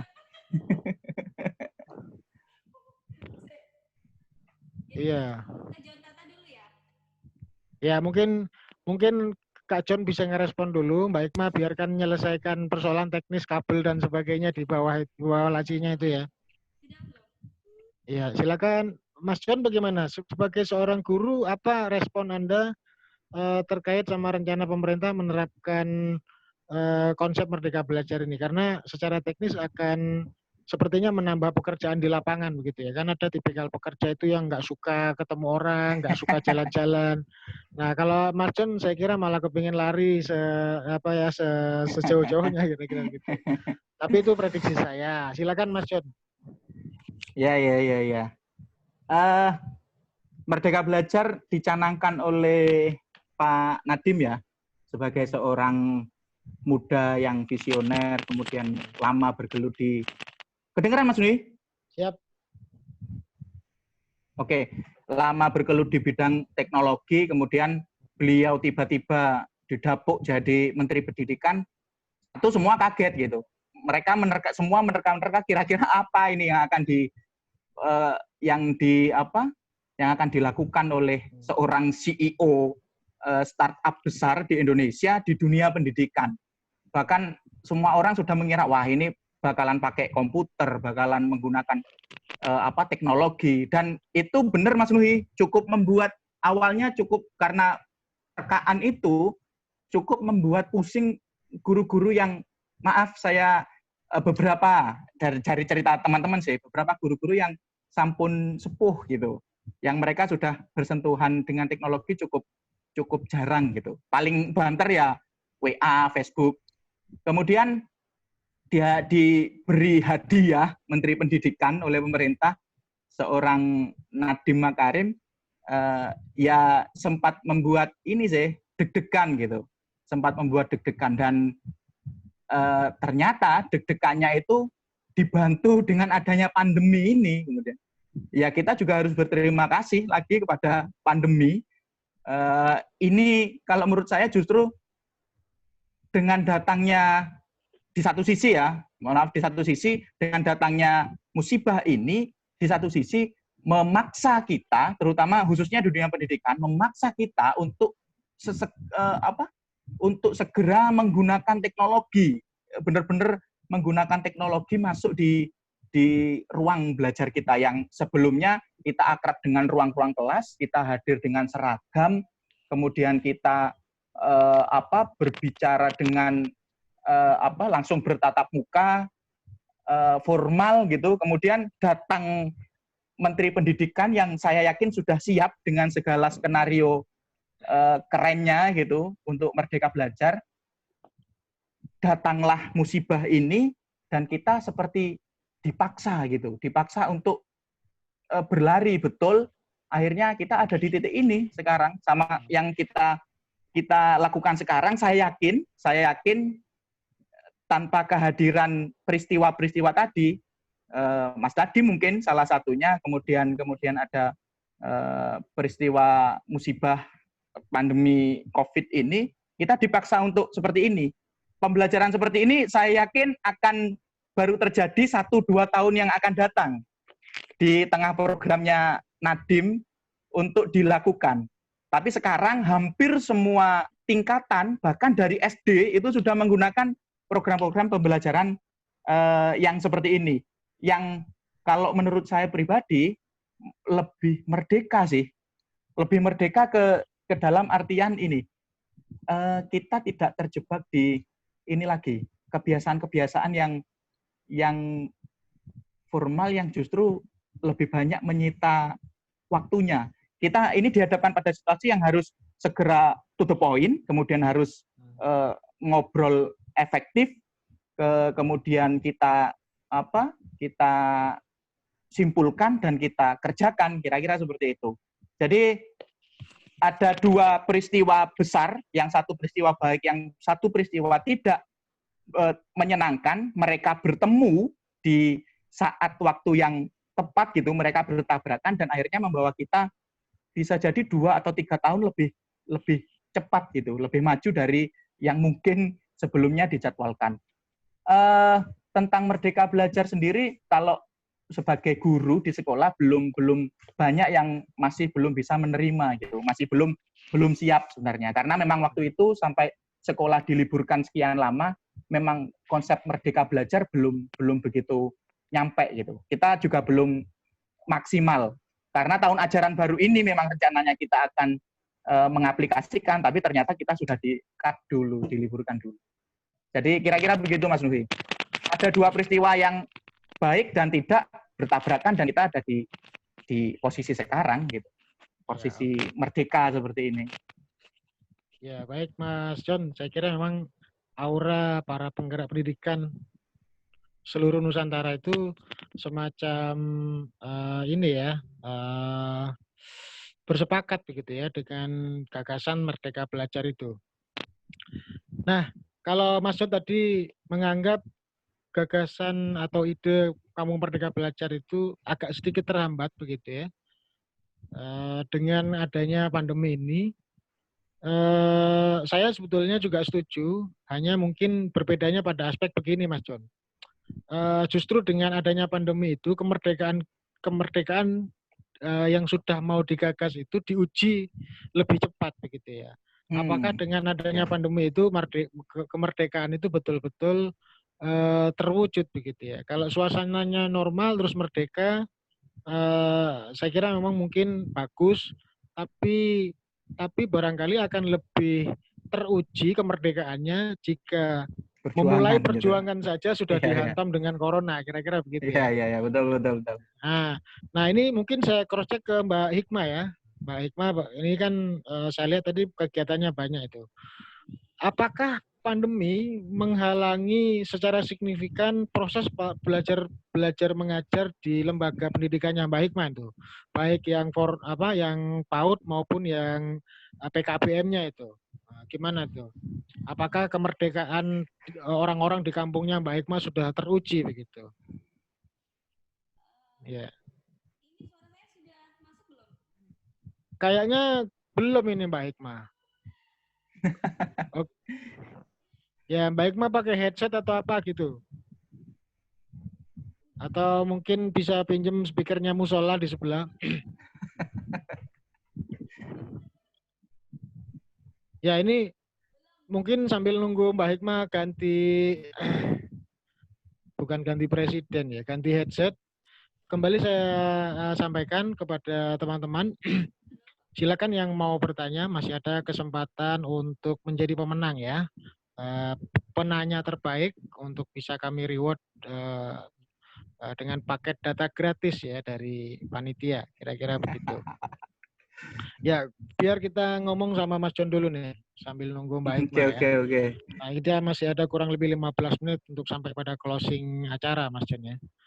Ya, ini kalau di prasasti sendiri, Mas John, apa yang sebetulnya menjadi titik berangkat kepedulian Mas John untuk mau berbuat menghidupkan kembali tradisi kesenian yang mulai memudar di Singonjuru itu, gitu. Kira-kira begitu.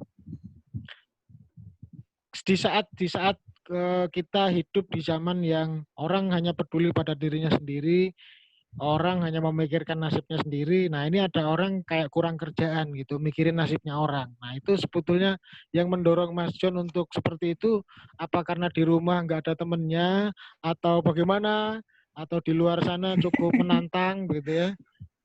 Coba cerita Mas John, kira-kira bagaimana tuh? Iya mungkin Mas Nuri gitu. Waktu itu saya masih cukup kesepian gitu. Gini, iya waktu itu kesepian. Akhirnya bingung mau ngapain, yaitu bergeraklah gitu. Kira-kira seperti ini. Saya sih melihat sebelumnya saya lebih melihat ke kondisi lingkungan. Sebenarnya gerakan-gerakan menggerakkan, kalau saya pribadi awalnya sudah mulai tahun, kalau di desa ya, awalnya sudah 2007. Dan ini memang skalanya saja yang kami perluas gitu. Dan permasalahannya masih sama.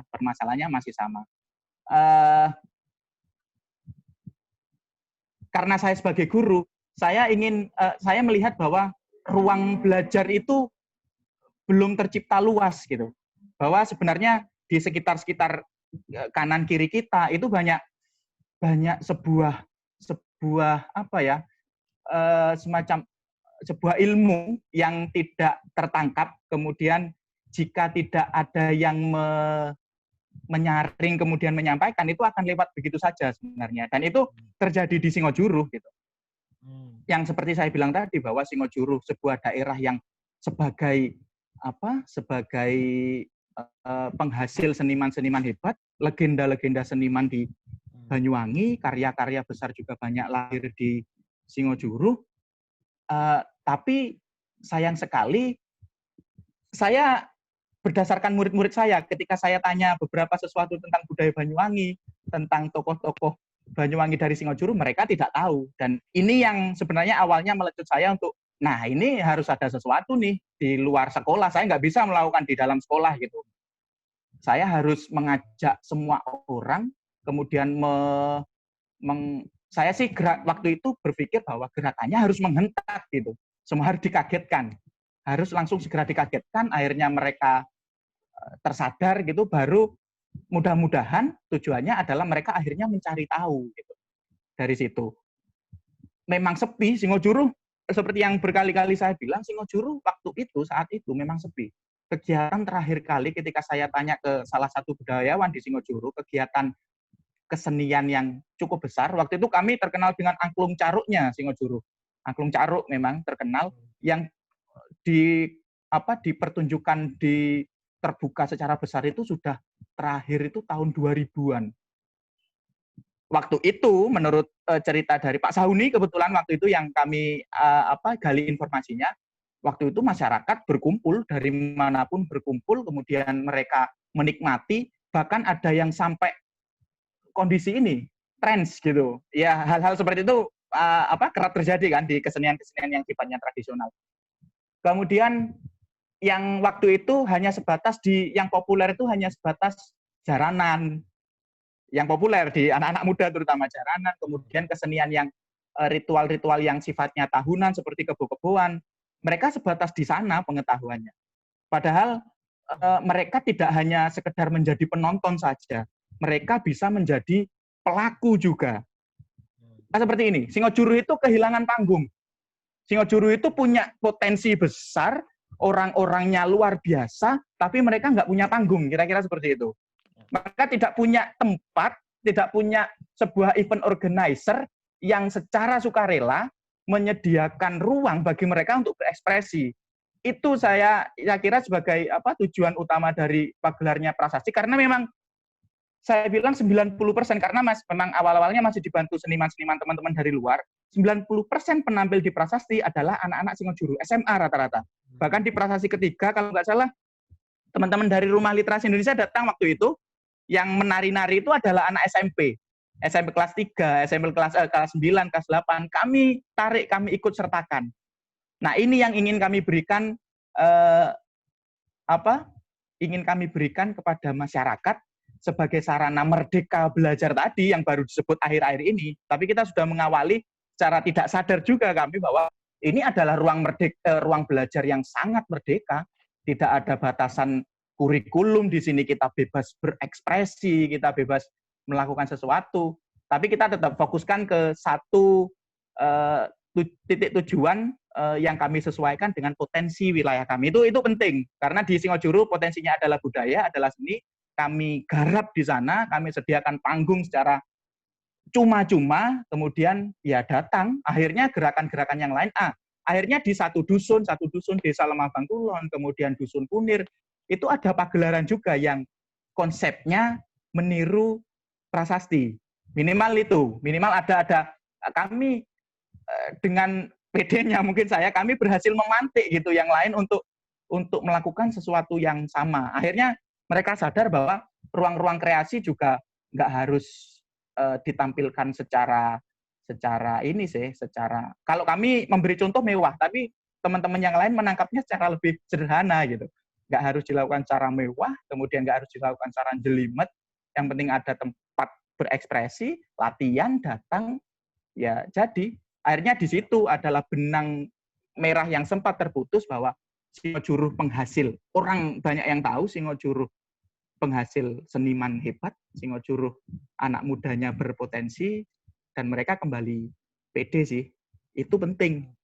Percaya diri, akhirnya mereka yakin bahwa ya kita bisa gitu. Ini awal dari gerakan selanjutnya yang harus terus kita rawat. Kira-kira seperti itu, Mas. Ya, baik Mas Jan. Barangkali teman-teman di sini pada setuju ya bahwa sebetulnya kalau di survei seringkali kemudian hasilnya itu menunjukkan bahwa bangsa Indonesia itu tertinggal, tidak punya kompetensi dan sebagainya. Tapi justru kalau saya melihat beberapa pengalaman-pengalaman kecil ya dalam lingkup terbatas di seputar kehidupannya Kak John dan Kak Hikmah, sebetulnya itu hanya asumsi begitu. Nah, buktinya ketika ada momen mereka bisa mendapatkan sebuah wadah begitu ya, maka keseluruhan bakat dan minatnya itu bisa disalurkan lewat itu. Nah, jadi intinya saya masih melihat optimisme di Indonesia itu ada, hanya belum banyak dibicarakan begitu. Nah, barangkali Kak Hikmah nanti bisa melengkapi ya. Saya ulang mungkin pertanyaan saya sambil ngecek mic-nya nanti. Barangkali ini adalah feedback yang terakhir ya dari Kak Hikmah ya. Apa apa respon Kak Hikmah sebagai pengajar dan relawan penggerak itu terkait gagasan implementasi Merdeka Belajar dari Kementerian Nasional gitu. Apakah ini akan berpengaruh atau tidak berpengaruh sama sekali? Nah, bagaimana pengalaman PAUD sahabat kecil ini beradaptasi dengan masa pandemi, tapi tetap bisa berusaha untuk mengejar secara substansi spirit Merdeka Belajar di Lembaga Mbak Hikmah. Mungkin bisa cerita kepada pemirsa di sini. Suara saya sudah ditangkap. Sudah normal. Oke, nggak apa-apa ya, videonya kayaknya nggak jalan, tapi penting audionya ya. Baik, respon saya atas gagasan Menteri tentang Merdeka Belajar itu tentu positif ya, tentu senang sekali, tapi maksudnya senang sekali. Kenapa? Karena sebelum kementerian itu mendeklarasikan Merdeka Belajar, kami sudah melakukan itu lebih dulu gitu. Senang sekali karena akhirnya yang ditunggu-tunggu oleh banyak orang sebenarnya ya, orang-orang yang bekerja secara Merdeka Belajar di grassroots itu akhirnya pendidikan kita itu kembali ke ruhnya begitu, seperti yang dicita-citakan Ki Hajar Dewantara begitu, bahwa sekolah atau pendidikan itu harus menyenangkan, dan sekolah tidak hanya terbatas pada ruang kelas saja, tapi bisa gimana aja begitu, dengan sumber belajar yang nggak harus mewah juga, lokal menggunakan sumber belajar lokal wisdom, kemudian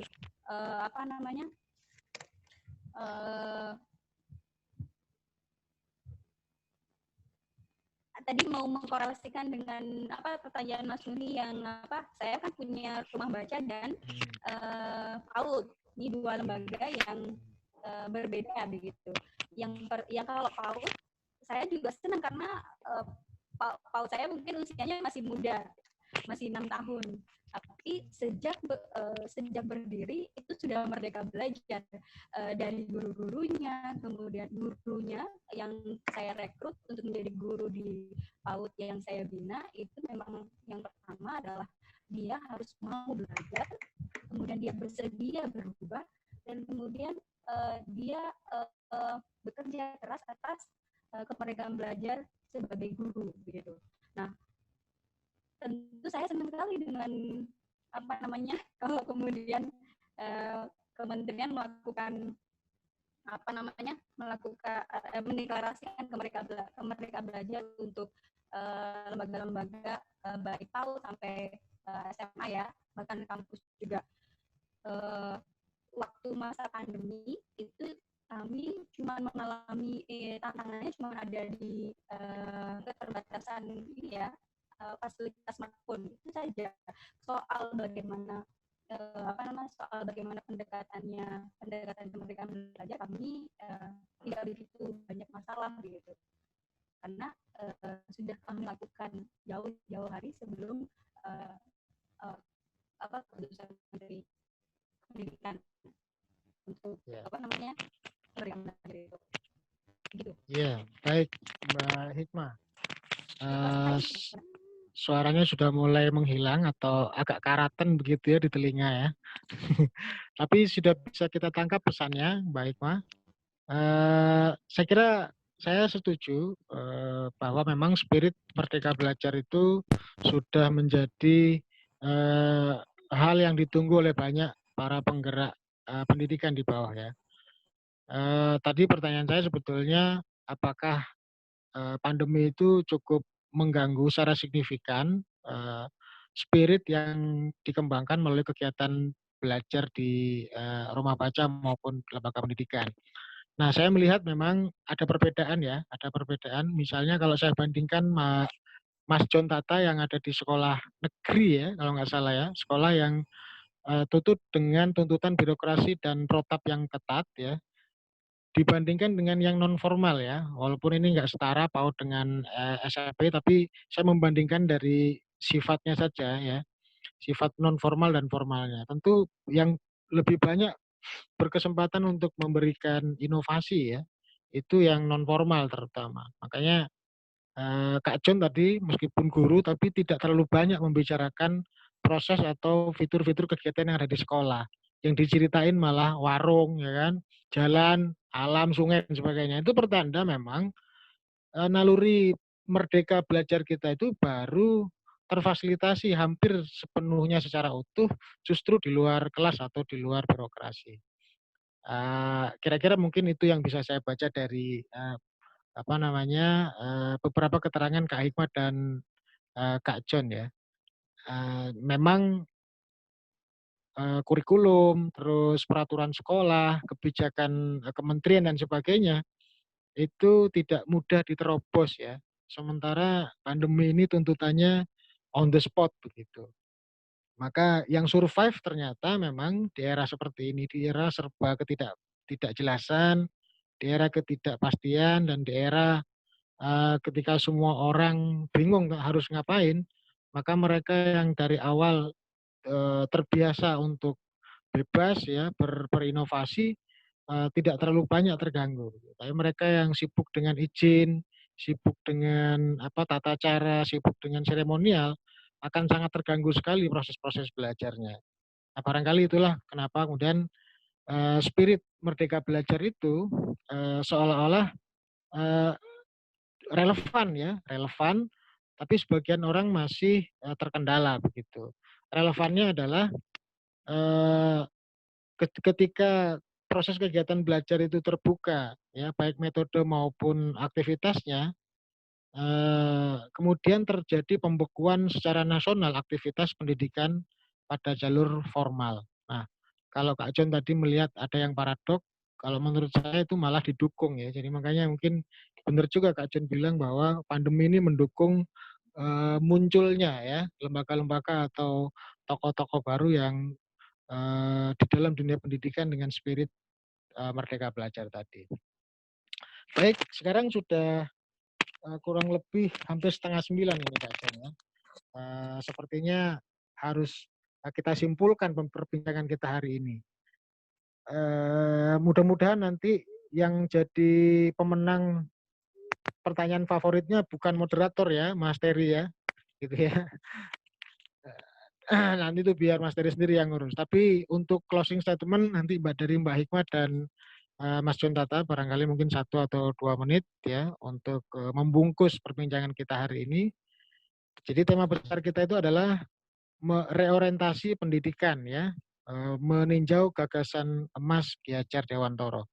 Sekali lagi mungkin ada yang mau disampaikan terkait bagaimana mewujudkan mimpi Ki Hajar Dewantoro itu dengan konsep Trisula Wedanya atau Turi Handayani itu loh. Nah, di era sekarang itu ya apa kira-kira saran dari Kak John yang sudah berpengalaman dan Kak Hikmah yang sudah mungkin hampir 10 tahun ya bergerak di pendidikan alternatif untuk mereka-mereka yang hari ini terdampak proses belajarnya baik sebagai murid maupun sebagai guru begitu. Saya persilakan ke mungkin Mbak Hikmah dulu mungkin ya. Apa kira-kira tipsnya begitu? Ya, silakan. Suaranya rusak lagi, silakan diperbaiki. Langsung ke Mas John dulu mungkin ya. Ya, silakan Mas John. Oke, terima kasih Mas Nui. Tentunya konsep Ki Hajar Dewantoro luar biasa. Bagaimana menunjukkan bahwa semua orang harus terlibat di dalam pendidikan, depan, tengah, belakang, saling mendukung. Akhirnya perjalanan atau proses pendidikan ini bisa berlangsung dengan apa yang dicita-citakan. Taman siswa, taman adalah sesuatu yang indah, senang ketika datang dan enggan untuk pulang. Tapi kenyataannya susah ketika datang dan senang untuk pulang, itu yang terjadi. Berarti saya simpulkan secara pribadi, cita-cita dari Ki Hajar Dewantoro terhadap pendidikan kita masih belum tercapai. Belum tercapai gitu. masih banyak tantangan yang harus kita pecahkan. Bagaimana anak-anak nanti menganggap sekolah sebagai taman gitu, yang dirasakan anak-anak, yang saya melihat dengan mata kepala sendiri lewat mata mereka, sekolah itu seperti sesuatu yang mengurung mereka. Bagaimana mereka mencari kesempatan untuk cepat-cepat lari dari sana, cepat-cepat kabur dari sana. Tembok 3 meter mereka loncati gitu. Kawat berduri mereka hadapi, kejaran guru mereka lalui. Jadi ada sesuatu yang ada apa ini dengan sekolah kita gitu. Saya sebagai guru juga berpengalaman langsung di sana, harus ada yang segera diperbaiki. Mudah-mudahan konsep Merdeka Belajar yang dicanangkan oleh pemerintah ini bisa benar-benar terlaksana segera gitu. Benar, murid menjadi nyaman, mereka enggan pulang, mereka bahagia di sana, selalu punya inisiatif. Ini penting Mas Nuhi, inisiatif untuk melakukan sesuatu. Ini catatan juga. Kalau tadi saya melihat setiap bertanya harus ada reward gitu. Ini apakah ini akan terjadi terus-terusan teman-teman mahasiswa gitu. Pertanyaan itu kan salah satu salah satu bagian gitu ya dari sebuah inisiatif ketika kita punya sesuatu yang yang terpendam dalam diri kita, keluarkan gitu, keluarkan, jangan terkukung, kita sudah merdeka katanya gitu, keluarkan, ini merdeka. Kita banyak takut salahnya, kita banyak takutnya gitu. Inisiatif itu perlu. Pertanyaan-pertanyaan seharusnya dengan moderator seperti Mas Nuhi, dan ini harusnya banyak-banyak muncul dari tadi teman-teman mahasiswa dengan mengkorelasinya dengan keadaan di sekitar. Saya harapnya seperti itu tanpa harus ada reward gitu. Ini mudah-mudahan kebiasaan-kebiasaan seperti ini juga harus perlahan menghilang. Inisiatif, karena tanda tanya itulah yang membuat kita untuk terus tumbuh gitu. Ketika kita berhenti di kata cukup atau puas, ya kita akan menjadi seperti ini saja gitu. Kita tidak bergerak, kita akan menjadi biasa. Tapi ketika tanda tanya itu kita munculkan, pantang tanya sebelum baca, yang saya lihat dari kaosnya Mas Nuhi seperti itu ya. Walaupun tidak boleh bertanya, bukan berarti tanda tanya itu tidak boleh, karena harus ada proses dulu. Kita sudah membaca tadi dengan cara mendengarkan, kemudian bertanya, itu adalah timbal balik dari apa yang kita baca, kira-kira seperti itu. Inisiatif harus ada, kemudian ide, saya yakin teman-teman di sini idenya luar biasa, jangan dipendam, dikeluarkan, ada komunitas, ada intra ekstra, itu di kampus pasti ada seperti itu, di sana tuangkan idenya, digerakkan, dan yang terpenting dari semua pergerakan adalah konsistensi. Ini tantangan terberat dari sebuah gerakan.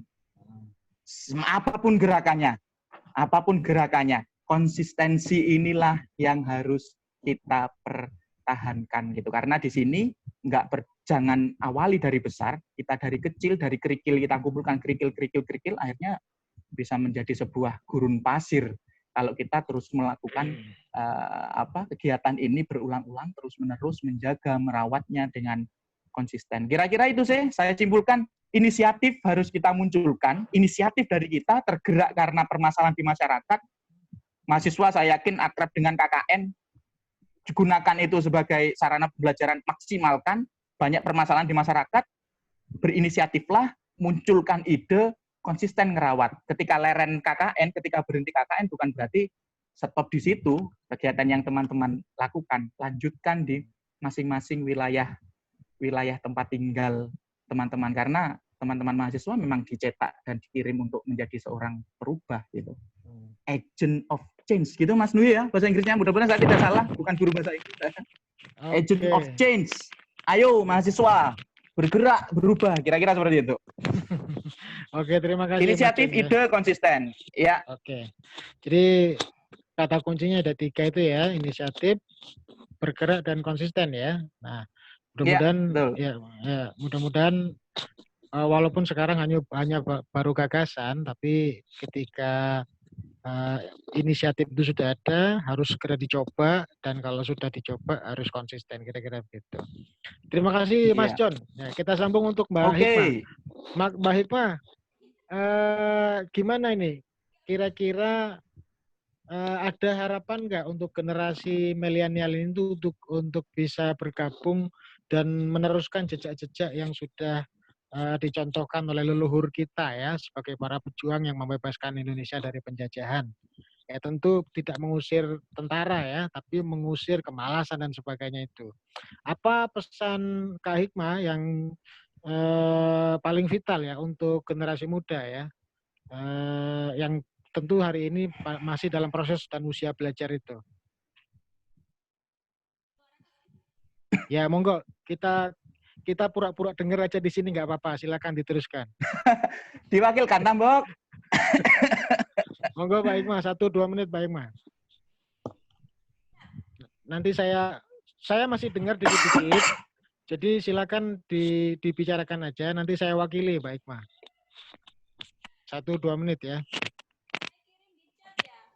Ya, oke. Maaf Pak, ini Bu Nurul Hikmah ngirim pesan ke saya privat ya. Oh, Jadi gitu. gak ke everyone. Oh, keliru mungkin ya. Ya. Atau saya bacakan atau dikirim lagi gitu. Ya, silakan wes. Dikirim lagi ke everyone.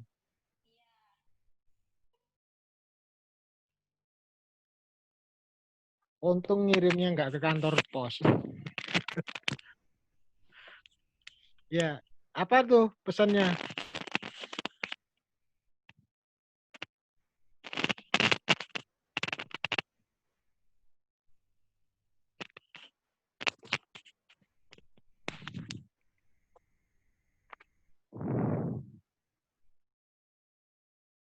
Oke, saya bacakan ya. Ikutilah. Sebentar. Kok hilang nih? Ikuti. Mana nih?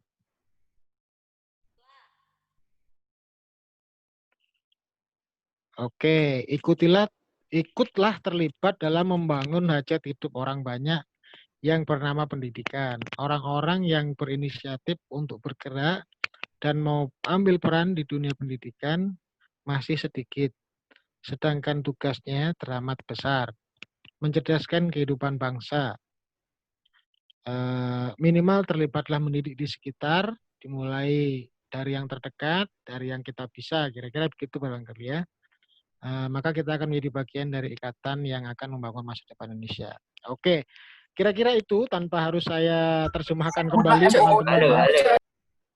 Ya, tanpa harus saya terjemahkan kembali. Teman-teman, akhirnya kita berada di penghujung acara ya. Sebelum saya serahkan ke MC dan panitia, saya mengucapkan banyak terima kasih untuk 2 orang tamu kita malam ini ya. Mudah-mudahan ini membuka spirit untuk perjalanan webinar series berikutnya ya. Karena masih ada 9 stasiun ya yang harus kita tuju ya. Mudah-mudahan nanti ini menjadi tambahan vibrasi untuk masyarakat dunia maya setidaknya bahwa Merdeka Belajar itu sangat mungkin dan tidak bisa lagi dihadang ya. Dia akan terus menyeruak, mengganti pola belajar lama dan inilah barangkali jalan yang diyakini dan ditunggu-tunggu untuk mengantarkan Indonesia bukan hanya di depan pintu gerbang kemerdekaannya, tapi masuk dan mengisi kemerdekaan itu selayaknya sebuah bangsa yang betul-betul merdeka.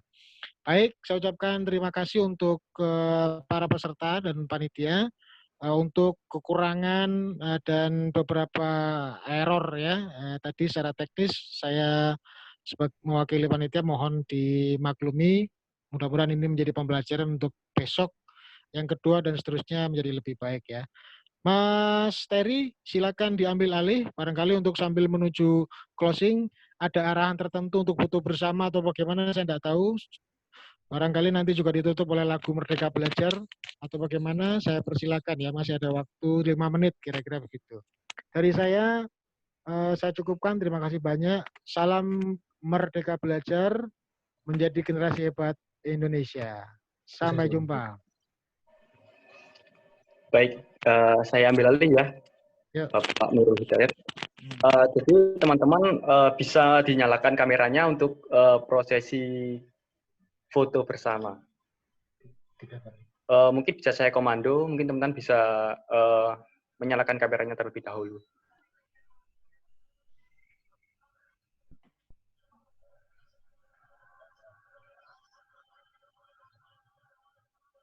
Oke, baik, silakan menunjukkan ekspresi terbaiknya.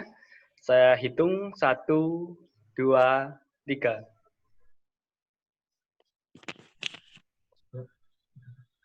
Oke, sekali lagi. Saya hitung lagi. 1, 2, 3.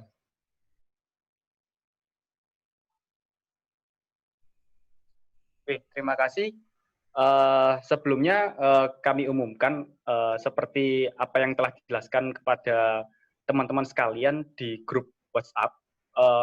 Kami memilih peserta terbaik dan sudah kami diskusikan dengan panitia yang lain karena satu-satunya penanya di sini adalah Mas Yaspi ya. Oke, dari Mas Yaspi kami pilih menjadi peserta terbaik dan akan mendapat reward berupa pulsa atau paket data nanti. Silakan menghubungi saya atas nama Terry Wira, nomor saya ada di grup WhatsApp untuk proses komunikasi mengenai nomor yang akan dikirim untuk rewardnya. Baik, hadirin yang kami hormati, demikianlah rangkaian acara telah kita lalui dengan lancar. Atas nama panitia, kami mengucapkan terima kasih dan penghargaan setinggi-tingginya atas kehadiran dan perhatian seluruh hadirin. Mohon maaf atas segala kekurangan, baik disengaja maupun tidak sengaja. Mengingatkan kembali, mohon seluruh peserta webinar nasional ini untuk mengisi daftar kehadiran pada link yang telah kita bagikan pada room chat untuk keperluan e-sertifikat. Sekian dari kami. Wassalamualaikum warahmatullahi wabarakatuh. Selamat malam.